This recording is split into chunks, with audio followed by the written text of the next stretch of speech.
Saludos amigos y bienvenidos a un programa más del Lado del Pueblo. Hoy, con mucha responsabilidad, pero también con mucha emoción, vengo a compartirles una pieza que hemos trabajado por varios meses, que hemos trabajado con mucho respeto, pero también ha sido un compromiso para poder llevar un mensaje de importancia, pero sobre todo de reflexión, con aliados como el Departamento de Corrección y el Departamento de Justicia.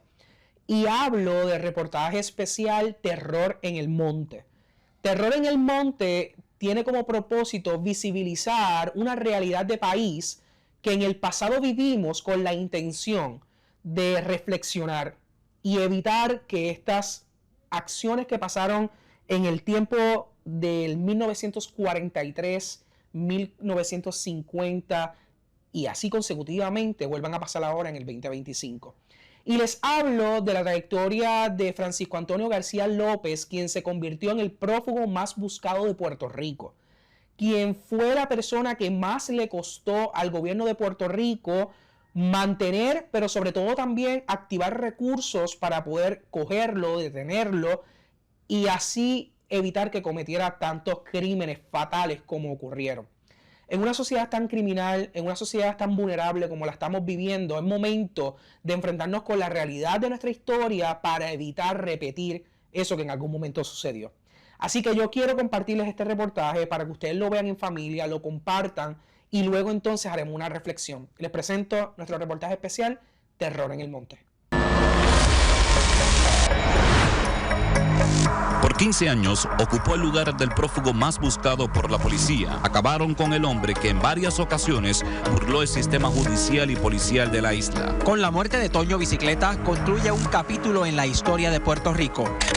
Una sombra crecía en la cordillera. Un fantasma rodeaba en el monte. Un rumor advertía que si ese hombre andaba por ahí, algo terrible iba a suceder. Durante décadas, invocar su nombre era generar terror, miedo, ansiedad, incertidumbre en cada rincón de Puerto Rico. Fue bautizado como Francisco Antonio García López, pero para el pueblo y la historia, su nombre es Toño Bicicleta. Nos adentramos al expediente correccional de Toño Bicicleta para presentarle una información revisada de su historia. Prepárese bien, porque hay que tener estómago para lo que viene. Esta es la historia del terror en el monte. Nació el 19 de junio del 1943, en el remoto barrio de Indiera Alta entre Maricao y Yauco. Toño fue el segundo de 7 hijos procreados por Esteban García y Antonia López. Creció en medio de la pobreza y el desamparo, un padre alcohólico al que había que temerle, y una infancia con todas las carencias y un ciclo que perpetúa la pobreza. En el 1968, su vida tomó el primero de muchos giros siniestros. Tenía 25 años. Se había casado con Antonia Rivera Ramos, con quien procreó 3 hijos: María Milagro, Carmen Dolores y Francisco Antonio. Nunca tuve miedo de mi padre, sino más bien sentía lástima. El día que asesinaron a mi papá, lo hicieron bien cobardemente, teniendo vasto conocimiento de la ley. Pero Toño llevaba una doble vida que explotó de un modo sangriento. Su amante, Gloria Estel Soto Colón, fue asesinada a machetazos en el poblado de Castañer. Francisco Antonio García López tuvo que enfrentar la justicia por primera vez y fue convicto de asesinato en segundo grado. El 4 de marzo del 1970, Toño fue trasladado al campamento La Pica en Jayuya. Apenas 21 días después, escapó. Una fuga que duraría 4 años, 4 meses y 8 días. Durante este tiempo, la tierra tembló bajo sus pies. Se le acusaba de violaciones a mujeres, de escalamientos. Toño Bicicleta comenzaba a sembrar el terror en el monte. El 19 de marzo del 1975, ante el Tribunal Superior de Mayagüez, Francisco Antonio García López se declaró culpable de 3 escalamientos en primer grado, 2 hurtos mayores, 1 menor, 6 violaciones y múltiples infracciones a la ley de armas. El 5 de agosto de 1975, el veredicto fue contundente. Múltiples penas, mayores a 1 década, para un total de 186 años de cárcel. Una evaluación psicológica del Departamento de Corrección y Rehabilitación, con fecha del 23 de febrero del 1976, lo describe así. Es una persona evasiva, cautelosa, que no deja ver su verdadera personalidad. Es una persona que finge y manipula. Es una persona que puede ser cruel y burlarse de los demás.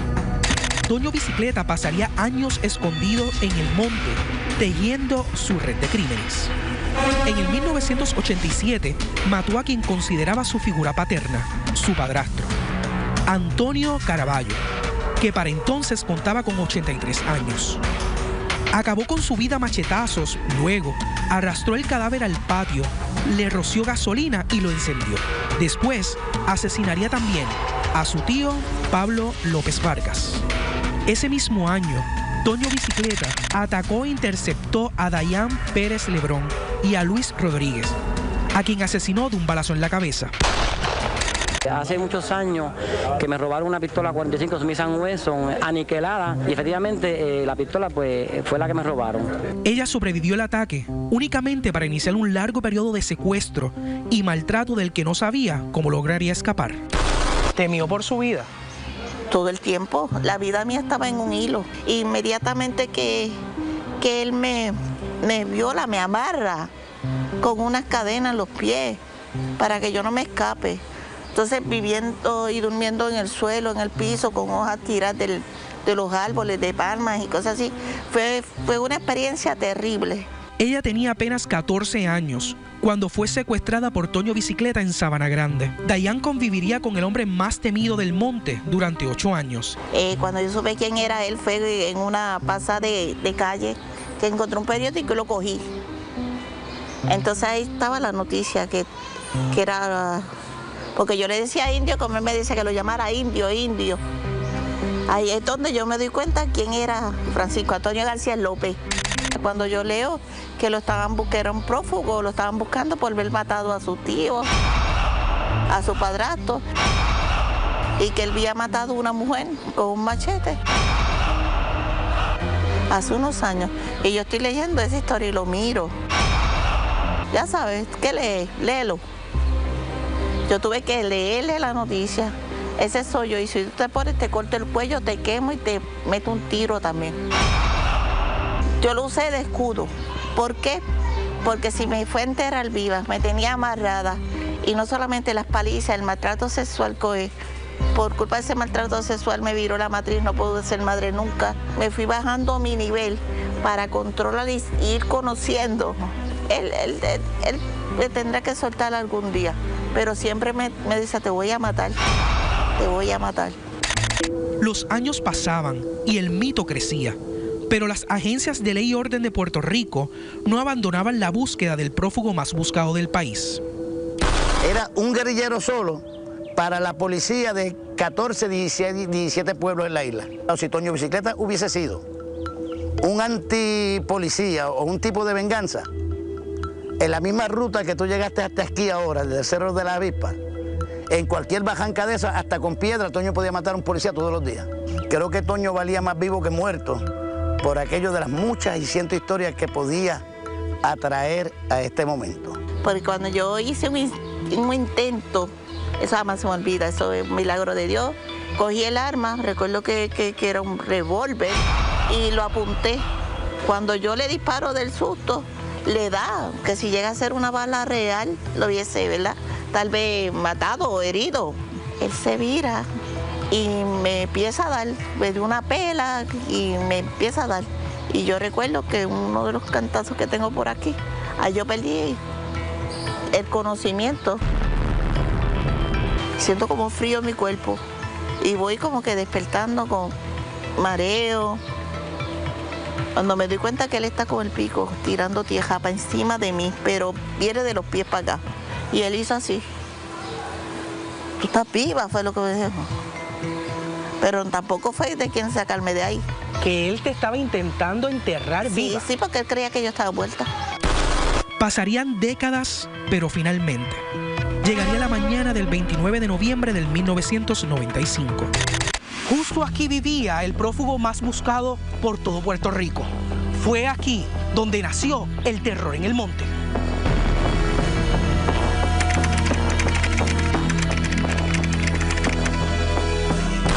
solo segundos, el notorio Francisco Antonio García López, alias Toño Bicicleta, murió de un escopetazo en sus genitales. En la escena se pudo observar el machete con el cual alegadamente Toño Bicicleta intentó agredir al policía, lo cual motivó el disparo que, según el superintendente, fue de defensa. Estoy defendiendo legítimamente mi vida, seguridad. ¿Cuán cerca estaba Toño de usted? Bastante cerca. ¿Cuán cerca? Bastante ¿Como cerca. yo? Bastante cerca, no. Más lejos. Un poco más retirado. A Toño Bicicleta se le encontraron $1,114 en billetes de 1, 5, 10 y 20, 2 balas 45, una peinilla azul, un frasco con ungüento marca Vicks, presumiblemente para repeler a los mosquitos del monte, el machete y una pistola Smith & Wesson modelo 645 con 7 balas en el magazine y una preparada para ser usada. Toño Bicicleta, Antonio García López, llega a la parte de arriba, mira hacia abajo. Y cuando mira hacia abajo, ve que hay como que se ve encastrado. Y eso le sospechó a él. Cuando él va caminando, que Rodríguez, la gente Rodríguez, le hace el alto a la policía, ahí Toño levanta el machete y va hacia Rodríguez. Rodríguez lo que hace es que hace el disparo de la escopeta y como está inclinado, la escopeta se encaja en la bajanca. Y al disparar, el impacto fueron en los genitales. El Departamento de Justicia de Puerto Rico nos dio acceso a la autopsia de Toño Bicicleta. Se hizo un estudio de distancia, que es un tipo de análisis pericial que realiza uno de los científicos forenses del instituto, que se llama un químico forense. Y mediante ese estudio se determinó que el disparo se produjo, la víctima estaba a unos 13 a 16 pies de distancia del agresor. Yo participé del recibo del cadáver. Se examinó cuidadosamente antes de ser guardado en la nevera y se encontró el taco bien cerquita de uno de los orificios que se le produjo como consecuencia del disparo que él recibió. Los orificios estaban todos localizados en el área pélvica, en el área de la genitalia externa y en el área de la ingle. Y por eso uno de los perdigones perforó la arteria y la vena femoral. Y él, pues, consecuencia de la hemorragia que eso produjo, pues es que fallece. El estudio toxicológico que se hizo en ese momento, donde se buscó cocaína, opiáceos y alcohol, fue negativo. Y marihuana, y fue negativo. Cuando supe que me iba a tocar ese caso, pues fue algo un poco impactante. Con la última bendición de su madre Antonia López Vargas, hijos y demás familiares, comenzaron los actos de sepelio de Toño Bicicleta. Yo vine de Mayagüez para verlo, una buena persona. Una historia que hizo. Bueno, que para mí fue un amigo bueno, porque trabajamos juntos, él vivió cerca de casa cuando mató a la doña, y de ahí para acá yo no lo había vuelto más a ver. Un coche fúnebre el cual transportaba un arreglo de flores en forma de una bicicleta, símbolo de cómo se conoció a este astuto fugitivo de la justicia, dirigió hacia el cementerio municipal de Lares el cortejo fúnebre, el cual era escoltado por policías. Cerca de unas 3,000 personas asistieron al sepelio de Francisco Antonio García López.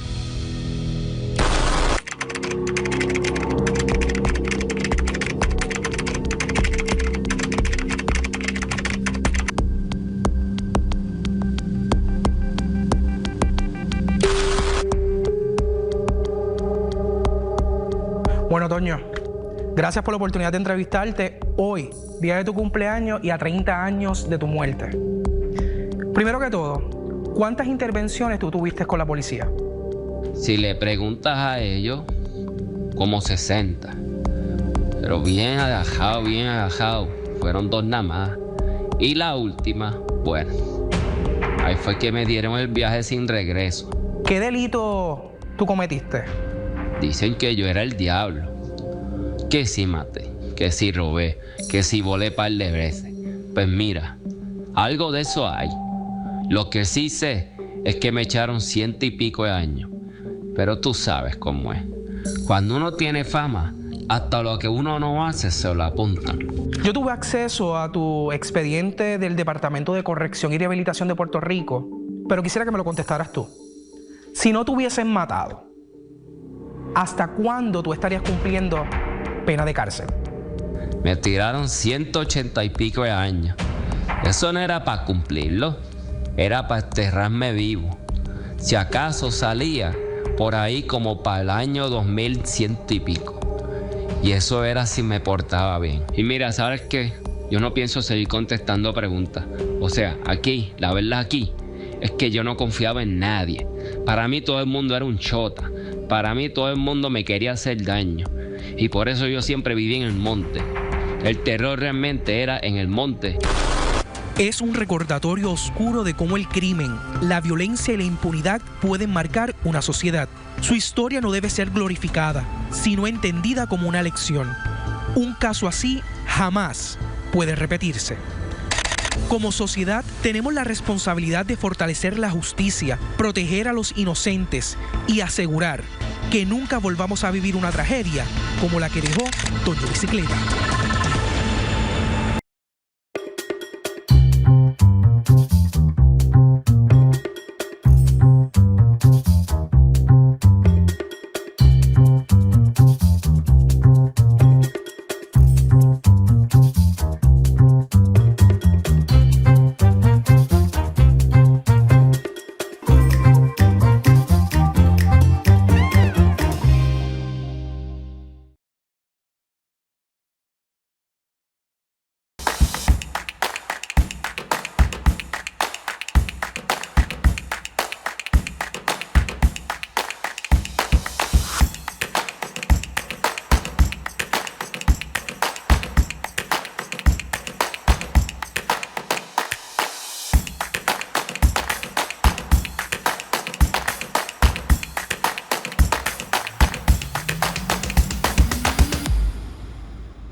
Este reportaje, sin duda alguna, fue uno escalofriante. Y como mencionamos en el reportaje, toda esta información está sustentada con documentación verídica del Departamento de Corrección y el Departamento de Justicia, todo con autorización de su hijo Francisco, quien nos dio autorización escrita para poder tener acceso a todos los expedientes correccionales. Así de igual también de justicia. Pero un poco pensando, quien no conoce la historia o su historia está destinado a repetirla. Y por eso este reportaje. Pero hoy, en Del Lado del Pueblo, yo quiero compartirles a ustedes, porque de seguro tenemos muchísimo material grabado, muchísimo testimonio, pero en principal y en especial quiero compartir con ustedes el testimonio de Dayan, quien fue la última víctima de Francisco Antonio García López. Echémosles un vistazo. ¿Cómo usted llega a Toño Bicicleta o cómo usted conoce a Toño Bicicleta? Yo no llego ni conocí a Toño Bicicleta. Fue un día normal, como todo siempre. Aquí en Sabra Grande se hacen una fiesta patronal de la plaza antes. Y pues mi mamá no iba para la fiesta, pero la mamá de Luis Enrique pide permiso para que yo vaya. Antes era por carta, no habían teléfono. Yo le llevo la carta a mi mamá dice que sí. Pues yo regreso y ahí es que entonces la mamá de Luis Enrique dice que no. Y nos quedamos en la casa de Luis Enrique. Entonces ahí Luis Enrique pues me convence, pues va a llevar a mi casa. me convence hasta llegar a Río Guanajibo. Ahí entonces es que comienza todo esto. Es otra travesía. Toda esta experiencia horrible, es una experiencia que no se la deseo a nadie. Ahí es cuando aparece la persona que yo no conozco. Dice, esto es un asalto, no se muevan. Yo tenía 13 años, no sabía lo que iba a hacer. Cuando miro a Luis Enrique estaba pálido, yo estaba peor. No sabía qué hacer. El asaltante en ese momento, en cuestión de segundos, abre la puerta y se entra al carro. Cuestión de segundos que todo prácticamente es mi farda. Y pues, dice que vayamos por debajo del puente, que había un camino en aquel entonces. Y obliga a Luis Enrique a bajar el vehículo, a debajo del puente. Y entonces ahí pues no se sintió conforme y nos dice, sube el carro para allá arriba, para hasta un límite donde el carro ya no sube más. Y ahí nos dice, quítese la ropa, no hagan ningún movimiento, pero con palabras, yo te lo estoy diciendo ahora mismo tranquila, pero eran palabras bien fuertes. Fue bien fuerte para mí quitarme la ropa y para Luis Enrique igual, porque uno lo siente. Entonces, ahí comienzo, que dicen, coge la ropa hacia monte arriba, pero con palabras fuertes, duras, tú sabes, fuertes. Y nosotros cogemos la ropa y seguimos río arriba. Entonces Luis Enrique en una hace gesto para coger una piedra y el asaltante le da con el arma, que es lo que llevaba en la mano, le da un cantazo. Y no fue fallido el primero, no pudimos escapar. Caminamos un mundo por el río, hasta un charco que le teníamos, porque yo era del barrio, Charco el Mangón, en la misma culpa. Nos dice, caminen por ahí para arriba, donde hay una vereda que ya era conocida. Que tú sabes que unos muchachitos y suben por ahí para arriba. Cuando sería como decir, las mujeres primero, tú primero que eres mujer, tú sabes. El egoísmo, tú eres mujer, sube primero. Pues yo subo con mi ropa en mano y recuerdo como hoy mismo, que Luis Enrique le dice a él, ¿me puedo poner los pantalones o algo? Ya un pantalón blanco, se lo pone. Y cuando hace ese gesto, que va a subir para arriba, para la loma, tira una patada y ahí, ¡pah! El fuego, veo que Enrique botó como fuego, veo que Luis Enrique me cae al agua del río, me tiro. Yo no sé de dónde yo saqué fuerza, lo arrastré como pude hasta el palo de mango. Y entonces la asaltante decía, te voy a matar, canto, dígala. ¿Tú me entiendes? Y diciéndome palabras bien feas. Y yo, no sé, quedé como confundida, porque cuando toco a Luis Enrique, noto que tiene sangre, tiene un chichón en la cabeza, y yo no sabía qué hacer. Te voy a matar, y yo, no me mate, pero con miedo y llorando, claro. No me mate, no. Entonces quedé como en una confusión en ese momento, hasta que el asaltante me dice, sube por ahí para arriba. Hace que me ponga la ropa, pero qué sé yo de monte, si yo lo que hacía 5 meses que había llegado de Estados Unidos a compartir con mi mamá. Claro. Me monté adentro. Luego de esa tragedia, ¿fuiste secuestrada? Sí, ahí en ese momento él me secuestra, desde el momento que nos manda a ir debajo del puente, ya era un secuestro, porque ya él venía, yo creo que con esos pensamientos de hacer maldad, era un delincuente, anyway, él era un delincuente, una persona prófuga, que yo no sabía ni quién era Toño Bicicleta, porque lo mío era coger patines, bicicleta con 13 años, y todavía a esa edad, para aquel entonces yo jugaba con muñecas, o sea que yo no sabía quién era él. ¿Cómo llegas a conocerlo aún más, a darte cuenta de que en efecto no era solo contigo? Quizás ya tenía otras hazañas. A medida ¿verdad? Mientras él me mantiene bajo cadena desde el principio que me secuestró. Eso le iba a comentar. Usted ha sido vocal porque usted ha verbalizado la crueldad de este ser humano con usted como mujer. ¿Qué la hizo vivir? ¿Qué fue eso que usted vivió allí en los montes secuestrada por Toño Bicicleta que realmente al sol de hoy marca su vida? Esto es una marca que jamás en la vida se va a borrar. El momento donde él me viola, es donde él me hizo el daño. O sea, no es lo mismo tener un novio de 15 años a un hombre ya grande, 40 y pico de años, donde te viola, donde te secuestra, donde tú no sabes quién es, tú te sientes la peor persona, no tienes a nadie que te defienda, a nadie que te proteja, estás desprotegido uno, porque ahí tú era un monte. No te estoy hablando a la orilla de la carretera, fue un monte. Inmediatamente que él me viola, me amarra con unas cadenas en los pies para que yo no me escape. Entonces viviendo y durmiendo en el suelo, en el piso, con hojas tiradas de los árboles, de palmas y cosas así. Fue una experiencia terrible. Fue sobrevivir a la causa, porque de verdad tuve que aprender cosas que no sabía. Tuve que, bajo presión, yo no podía dejar una huella porque eso era una pela. Yo no podía dejar nada que él viera que fuera como una señal.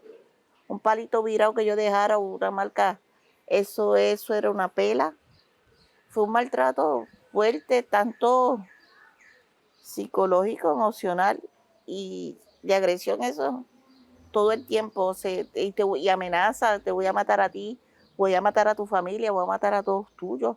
O sea, era constantemente que él, más bajo eso, fumaba marihuana y tenía otro de eso que me daba a mí para que yo fumara, para que me mantuviera en baja, tú sabes. Yo como que cuando yo fumaba, pues él me seguía dando más marihuana, o sea que fue fuerte, fue difícil no tener tampoco las comunidades que una mujer necesita. Yo supe cortar mis pantalones para mis días menstruales, para poder protegerme. Tenía que lavar con jabón, si había, si no coger una naranja, una toronja, lo que hubiera. Lavar eso, secarlo y volverlo a usar. ¿Temió por su vida? Todo el tiempo. La vida mía estaba en un hilo. La vida mía siempre estuvo en un hilo, hasta los extremos en una ocasión que yo saqué un poquito. Yo al principio me quedaba con él a pelear, ¿sabes? Con las gajas, a ver. Hice 7 intentos de fuga, como de fugármele. Las 7 veces me cogió. Tengo una herida aquí, tengo otra aquí, tengo en la cabeza, porque las palizas que me daban eran con palos, me metía con la escopeta por la cabeza. Que tengo aquí fue con la escopeta que me dio cuando me cogió. Que yo me escondí, ahí mismo, me estaba esperando. Fue bien fuerte, de verdad. Y lo narro así porque ya van muchos años. Son 30 años ya de él fallecido. Y la vida mía allí no fue fácil. No fue, como dicen muchas personas, que yo estaba por gusto, porque yo quería estar con él. No, eso no. No, eso es lo que está pasando hoy en día, tú sabes. Hoy en día, mira, yo puedo poner algo por encima que quiero tocar. Claro. Esa muchacha que no viene, tú sabes, alguna noticia que vi de República Dominicana. Era esa muchacha que se desapareció. La dieron por muerta y todo, como me hicieron a mí. A mí me dieron por muerta, me dije, no aparece. Si esa muchacha en los años apareciera viva, que Dios quiera que aparezca, ¿verdad? Porque nadie merece morir por una violación o por un secuestro, por violencia. Nadie, ni hombres ni mujeres, porque de igual manera, si habemos mujeres víctimas, hay hombres víctimas también de mujeres. Y yo he aprendido, después de todos estos años, a encontrarme con personas, he ayudado a personas a buscarles ayuda. ¿Tú entiendes? Yo como mujer, yo me siento como líder de ayudar a otras mujeres y a otras jóvenes y hombres que vienen donde mí a preguntarme, Dayana, ¿qué yo puedo hacer? Y yo le doy la base. Busca ayuda. Tú estás aquí en la libre sociedad, no estás allá como yo amajada, casi 24/7, pasando hambre, comiendo chinas y guineos. Tú estás aquí en la libre sociedad que puedes Si quieres, yo te ayudo. Busco la manera como ayudarle a la persona y busco los que le pueden ayudar. Y he ayudado a cientos de personas o tal vez miles de personas, y especialmente jóvenes. Porque hoy en día los jóvenes empiezan desde temprano a ser violentos con las niñas, o las niñas a ser violentos con los jóvenes. Se faltan el respeto. Muchas veces lo que ven por las redes y eso, y hay mucha violencia en Puerto Rico. Hay mucho crimen en Puerto Rico. Están matando a mujeres prácticamente casi todos los fines de semana. Eso era lo que yo quería comentar. Hoy día nosotros vemos feminicidio, vemos que los maridos matan a las mujeres, vemos cosas que la sociedad puede hacer. Ay, Dios mío, mataron a una mujer. Pero hablamos de que Toño Bicicleta a ti te amarraba, te pegaba, hacía daño físico y emocional. Yo escuchaba hasta que él intentaba enterrar a las mujeres. Ah, sí, una de las pelas que él me dio fue porque cuando yo hice un intento, eso jamás se me olvida, eso es un milagro de Dios y de la Virgencita, como digo yo, porque eso fue que a mí me ayudó Dios. Yo, ¿verdad? Como me vi, yo dije, esta es la oportunidad, vi el arma, que Dios me perdone, pues yo no soy ninguna criminal. Cogí el arma, recuerdo que era un revólver, Dios mío, cosas de defensa. Claro. Y lo apunté. Cuando yo le disparo del susto, le da, que si llega a ser una bala real, lo hubiese, ¿verdad? Tal vez matado o herido. Cuando él se da cuenta, pues hace el tono y todo, ¡pa! Él se vira. Había un pico que él tenía en esa cueva que tenía en el monte. Y me empieza a dar, me dio una pela y me empieza a dar. Y yo recuerdo que uno de los cantazos que tengo por aquí, ahí yo perdí el conocimiento. Cuando yo siento unas gotas frías en mi cara, siento como frío en mi cuerpo y voy como que despertando con mareo. Cuando me doy cuenta que él está con el pico tirando tierra para encima de mí, pero viene de los pies para acá, como pisando para acá. ¡Ay! Y seguí como los perritos hacen, calvando. Y él hizo así. Tú estás viva, fue lo que me dijo. Pero tampoco fue de quien sacarme de ahí. Que él te estaba intentando enterrar viva. Sí, porque él creía que yo estaba muerta. Y por obra de Dios, yo digo, eso fue un milagro. Por obra de Dios, yo estoy aquí presente. Porque Dios me ayudó. Esas gotas frías que yo sentí, ese frío fue que me despertó. Si no hubiese sido así, me hubiese enterrado viva. Fue una experiencia terrible. Usted siendo víctima principal de él y viviendo toda esta tortura, ¿él en algún momento hablaba con usted de lo que estaba aconteciendo, de cómo él se sentía, de por qué lo hacía? ¿En algún momento él verbalizó algo de arrepentimiento a todo lo que estaba haciendo? Él era un hombre que era poco de hablar. Cuando yo supe quién era él, fue en una pasada de calle que encontré un periódico y lo cogí. Entonces ahí estaba la noticia que era, porque yo le decía indio, como él me decía que lo llamara indio. Ahí es donde yo me doy cuenta quién era Francisco Antonio García López. Yo cogí ese papel para mis necesidades biológicas y cuando pegó a ver el periódico me puse hincha cuando yo leo que lo estaban buscando, era un prófugo, lo estaban buscando por haber matado a su tío, a su padrastro, y que él había matado a una mujer con un machete hace unos años. Y yo estoy leyendo esa historia y lo miro, pero a mí se me fue todas las ganas de lo que yo iba a hacer. Y él me dice, ¿qué tú estás mirando? ¿Tú sabes? Claro. ¿Tú me entiendes? Puedes decirlo. ¿Qué tú estás mirando? Y yo le dije, le enseñé. Ya sabes, ¿qué lees? Léelo. Yo tuve que leerle la noticia. Ese soy yo. Y si tú te pones, te corto el cuello, te quemo y te meto un tiro también. Así mismo me quedé yo. Quiere decir, ¿verdad? Porque ciertamente usted no estuvo un mes. Todo ese tiempo que usted estuvo, ¿Fue por amenaza o fue porque usted en algún momento, a pesar de todo, abajo de toda esa crueldad, usted se llegó a enamorar de él? En ningún momento. Lo que pasa es que aprendido, ¿verdad? Que yo lo usé de escudo. ¿Por qué? Porque si me fue a enterrar viva, me tenía amarrada, y no solamente las palizas, el maltrato sexual, por culpa de ese maltrato sexual me viró la matriz, no puedo ser madre nunca. Uno de los tiroteos con la policía, que tengo perdigones aquí, me dieron en la matriz, quedé completita en cuestión a eso, que no pude ser madre nunca.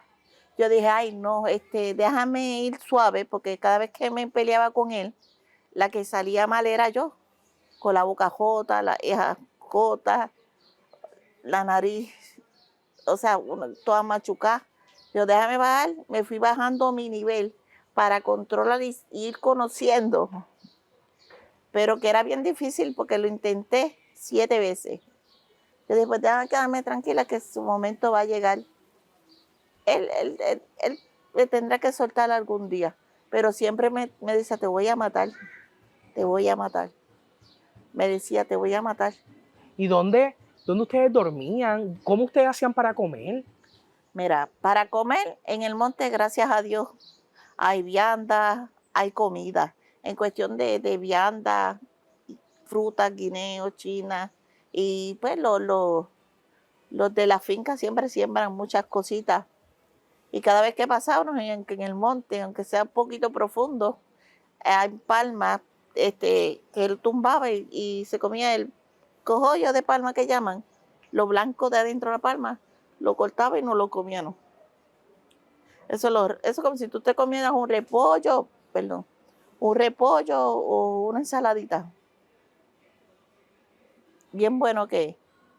Entonces, comíamos muchas cosas sin sal, muchas veces.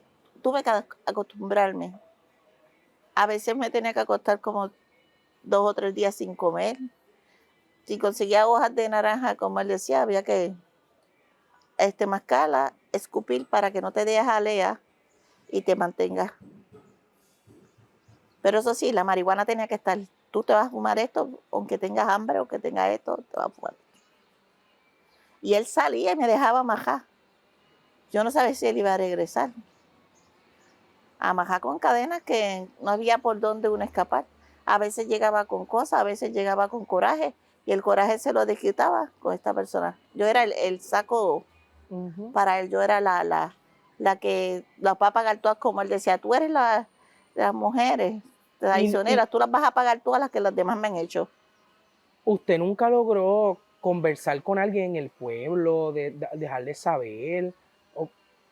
Porque sí me mencionas 7 veces, pero en algún momento usted no pudo salir del monte. Yo, ¿cómo te digo? Yo intenté 7 veces, no había manera. Porque tú ves el monte por fuera de una manera, pero cuando tú entras adentro todo se parece.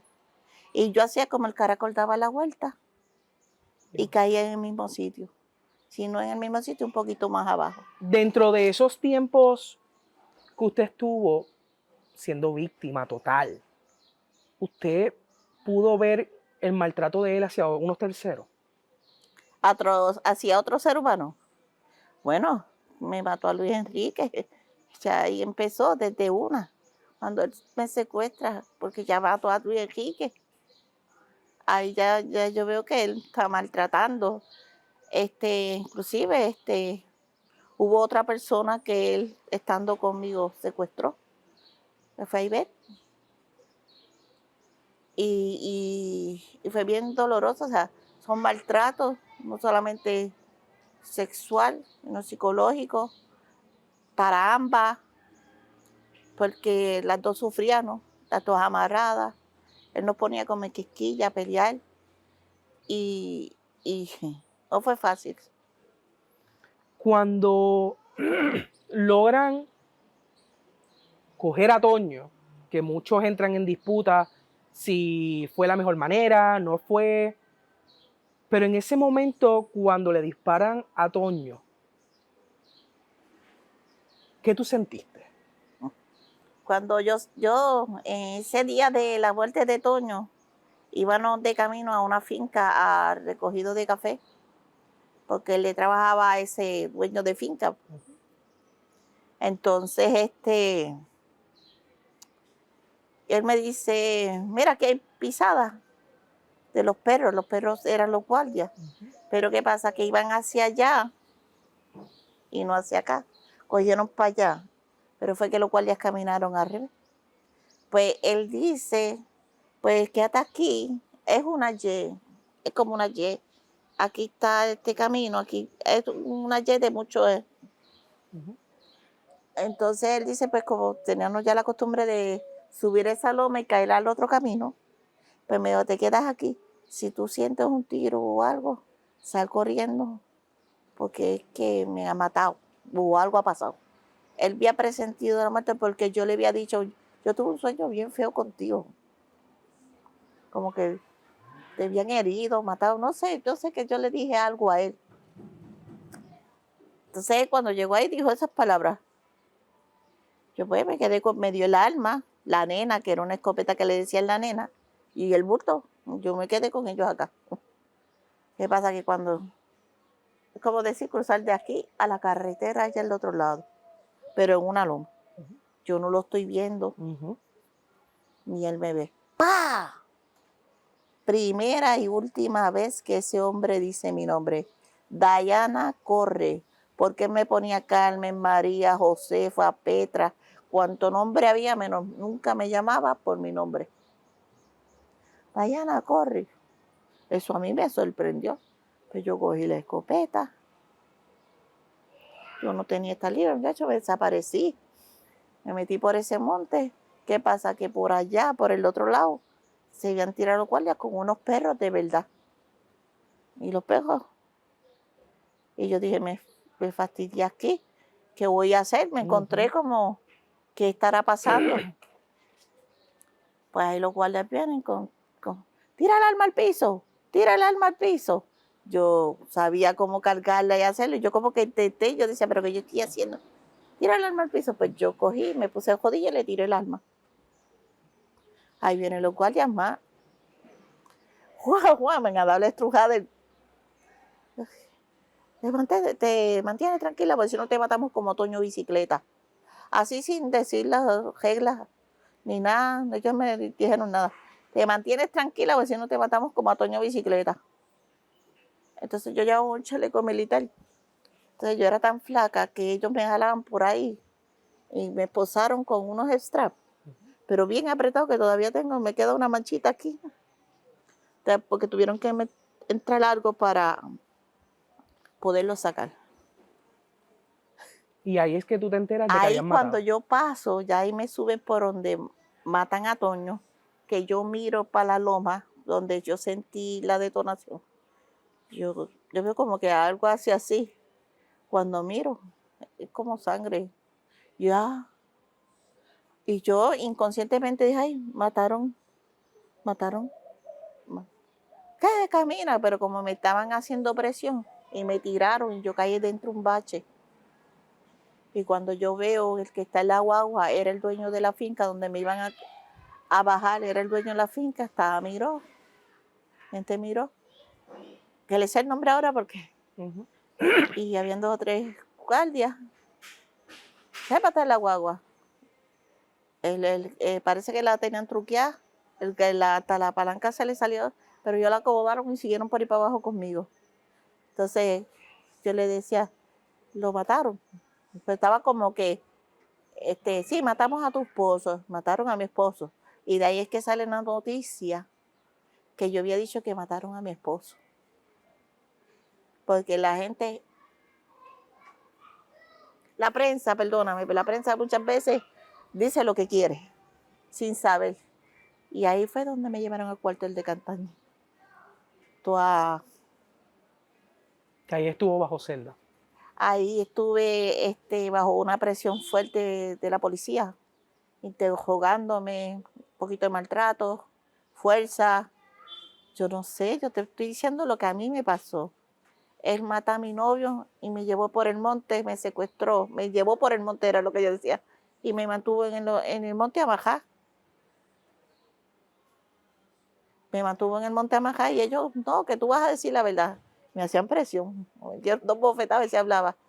No tengo más nada que decir. Y me acordé de que entonces decía, cuando tú estés en una cárcel o algo, debo permanecer callada. Porque lo que voy a usar es a mi favor o a mi contra. Y la guardia me dice, una guardia que había, que mucho sabe, y me metió aquella galleta. Me cejaron allá. Ahí pegó a llegar la prensa, todo el mundo. Yo me río, pero el coraje fue y la prepotencia que yo sentía del abuso. O sea, vengo de un maltrato y que yo de eso es la policía y también me está maltratando. Pero en ese momento, cuando recibe las noticias, y siendo honesta, en el sentido de que ya hoy es usted otra persona y usted superó eso, pero luego de vivir tantos años con Toño, ser víctima fatal de ese ser humano, cuando usted lo ve que lo matan, ¿sintió pena, sintió frustración? No. Yo quería verlo, los abogados. Yo le decía, no querían que yo fuera. Yo quiero verlo para ver si es verdad que está muerto. Porque yo no lo creía. Yo no lo creía. Si estaba muerto, estaba vivo. No lo creía. Entonces, me dicen, tú no puedes ir porque la familia... Yo quiero verlo porque yo quiero ver si él está muerto, por favor. Pues me dejaron sufriendo un día entero. Por la noche pidieron como que unos permisos y eso. Y me llevaron a escondida de la prensa y todo. Para que yo lo viera y viera que estaba muerto. El Toño Bicicleta que conoce el país, abusador, maltratante, violador, ¿es el Toño Bicicleta real o es un Toño Bicicleta que la gente ha creado? Mira, Toño Bicicleta tenía 2 caras. Vamos a hacerlo así, tenía 2 caras. La ficha de que estoy bien y la ficha de que soy la persona más terrible del mundo. ¿Por qué? Porque a veces él ayudaba al que le quería ayudar. ¿Sí? Pero cuando le hacían algo, quemaba casas, hacía cosas, le quemó la casa creo que a la mamá, a la hermana, porque él decía que eran chotas. Mató a su padrastro, mató a su tío, porque eran chotas. O sea, era una persona rebelde. O sea que para mí él estaba... Si a ti te dicen hoy, descríbeme a Toño Bicicleta, ¿qué palabra usted diría? En varias, puede utilizar varias. Toño Bicicleta, un delincuente, criminal. Delincuente, un criminal, lamentablemente. Por lo que yo viví, mis experiencias vividas no son mentiras.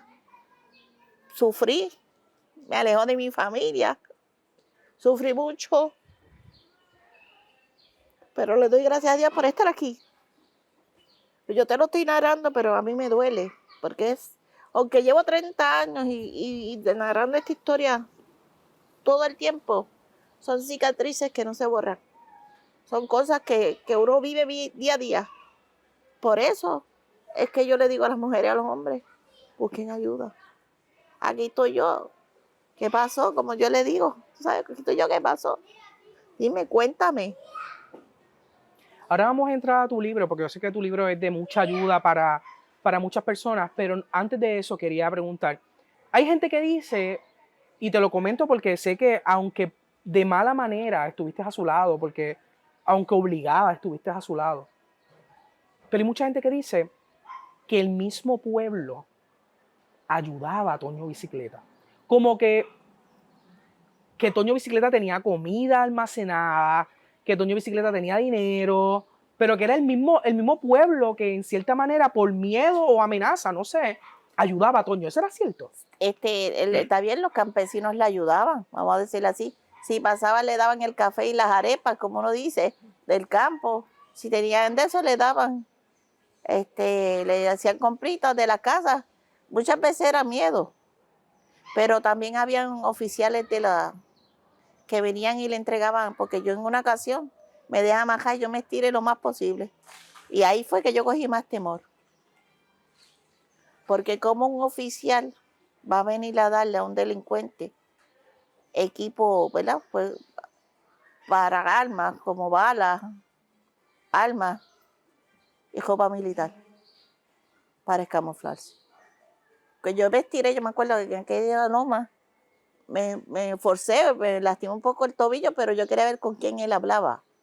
Cuando yo vi un oficial vestido, entonces ahí fue que yo dije, ni para una ni para otra, ahí fue que yo me quedé neutral, y ahí fue que yo cogí más temor y eché para atrás, porque había quien lo ayudara, pero también había que lo veía y temblaba de miedo, y yo no, y él se daba cuenta, y ahí era que decía, si dices algo te mato, por verlos temblar. O sea, tú le demostrabas miedo, él se daba cuenta, si me choteas te mato.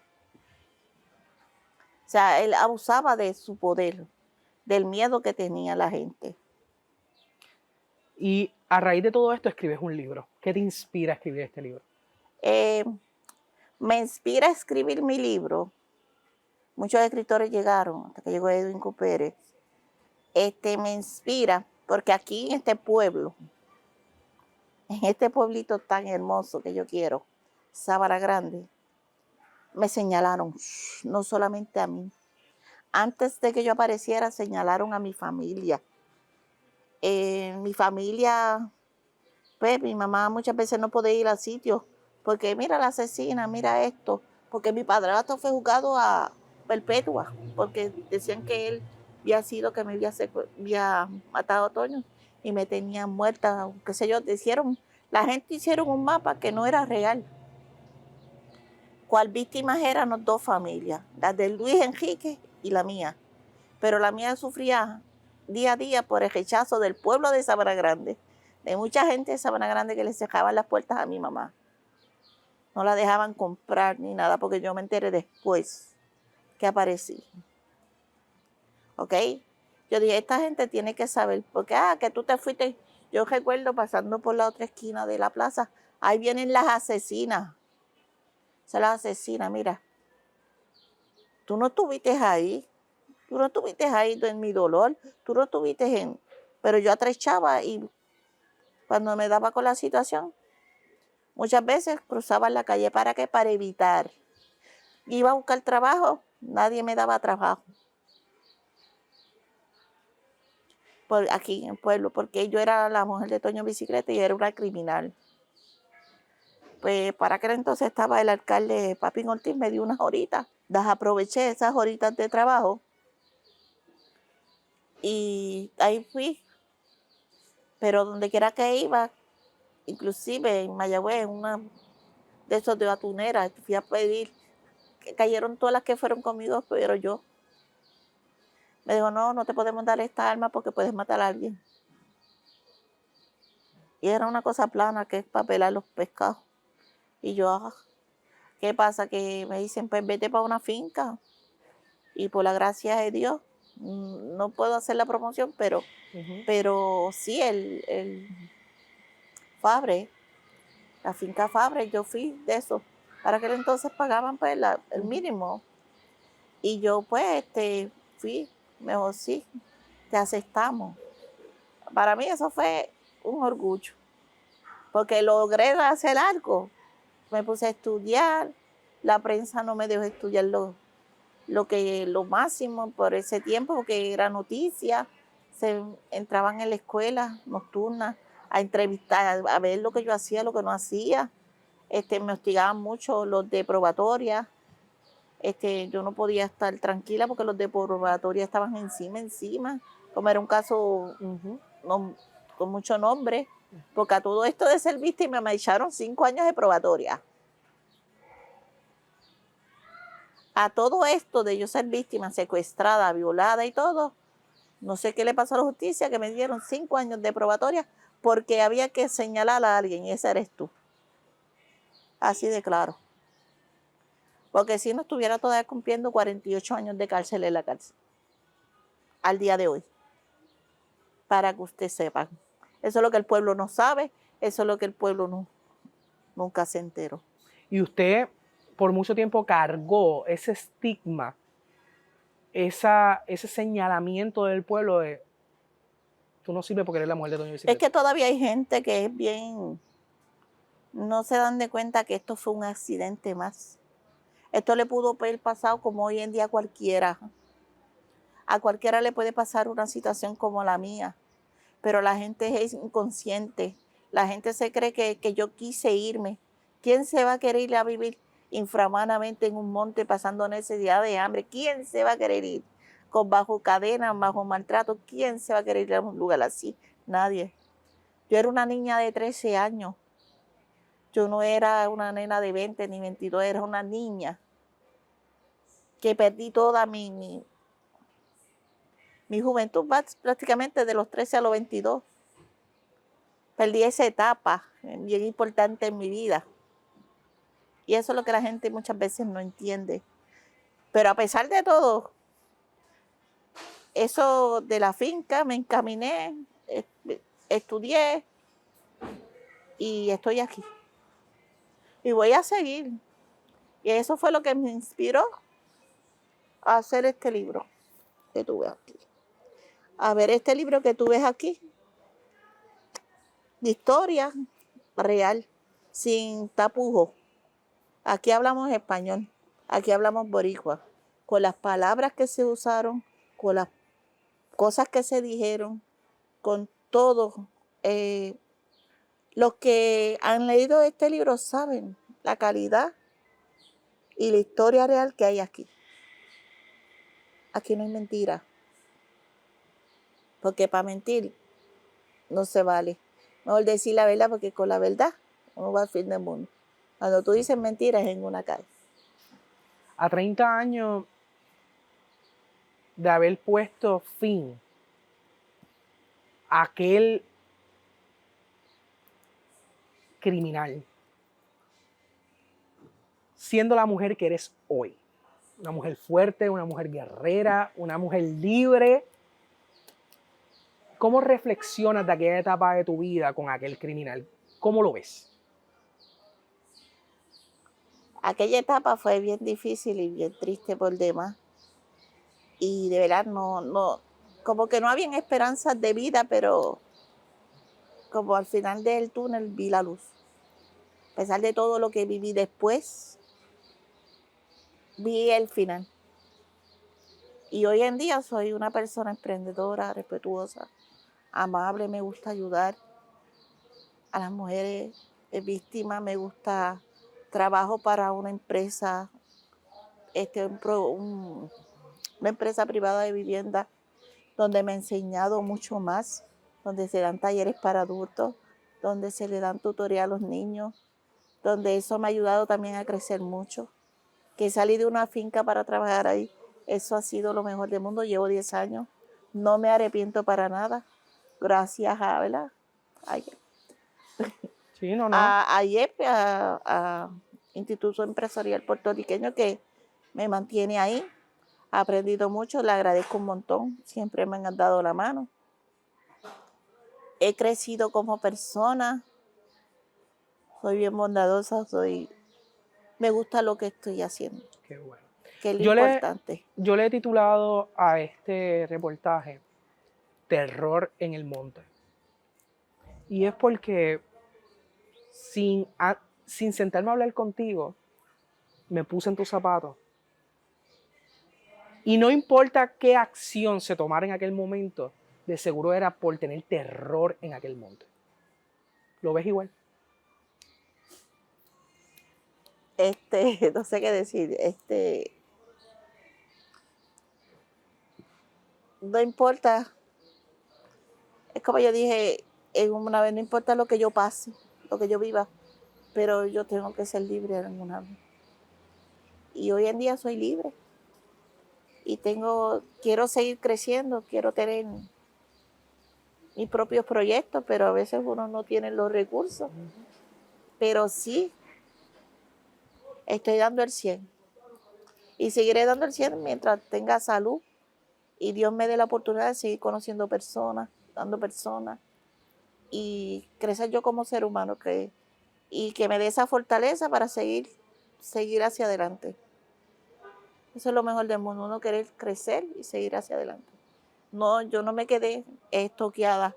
No por ser víctima, no te vas a quedar. Un consejo, ¿verdad?, que le quiero dar a las mujeres. Si eres víctima, pasas por un proceso de víctima, no te quedes sentada. Busca con qué entretenerse. Yo busqué el deporte, yo era pelotera, yo jugaba softball. Empecé jugando softball, después tuve la dicha de conseguir ese trabajito en una finca.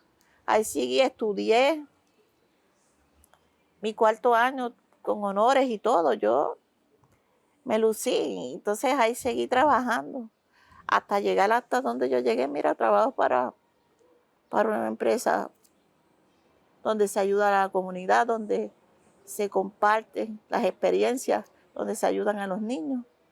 Y eso es lo más lindo, o sea, poder ayudar a los demás y estar al nivel, a los pies de los demás. Porque, había que tú esto, a mí me dieron fama por lo que pasó, pero yo no me doy eso, no me gusta, porque eso fue un accidente. A mí me gusta ser yo, original yo soy original. No me gusta yo soy fulana, no. Solo echarlo al lado que yo voy a bregar contigo. Y vamos a hablar como tú quieras. O sea, tiro boricua claro. o a lo que tú quieras, pero hablamos. Pero no estoy con... O sea, la humildad es la mejor que tú puedes llevar. Ser humilde y comprender todas esas víctimas, todas esas personas. Y aunque no sean víctimas, tú puedas darle un consejo. Yo te agradezco por esta conversación. Te valoro un montón. Te reconozco y de verdad, aunque te acabo de conocer, me da gusto saber que tienes esas agallas de, sin importar tu pasado, seas grande hoy. Así Gracias. que te agradezco un montón. Gracias, muchas gracias y gracias por la oportunidad. Y el que quiera mi libro, pues que se comunique conmigo al 939-380-5301. Lo tengo disponible. Perfecto. Aquí en Del Lado del Pueblo nosotros nos solidarizamos con todas las víctimas de maltrato verbal, mental, psicológico, y les extendemos la mano y les extendemos la invitación a que puedan buscar ayuda, de que hablen, de que no teman en salir de ese ciclo de maltrato, que puedan creer que son posibles, que crean en su potencial como seres humanos, para que no vivan el terror que vivió Dayan en el monte. Vivimos en una sociedad que está vulnerable y es momento de que todos nos unamos en busca de soluciones para mejorar lo que es la salud mental, pero sobre todo también para mejorar nuestra sociedad. Y en vez de hacer un daño físico, dar un abrazo para salvar vidas. Yo espero y hayan disfrutado de este programa de hoy. Para nosotros ha sido verdaderamente un trabajo drenante, porque adentrarnos a estas historias de terror, adentrarnos a esta realidad que muchos de ustedes, muchos de mis familiares vivieron cercanos, verdaderamente la palabra es terror. Pero comparto con ustedes esto para que tengan una reflexión y podamos así crear un poco de conciencia y a su vez también crear una mejor sociedad. Será hasta la próxima en otro programa más del Lado del Pueblo.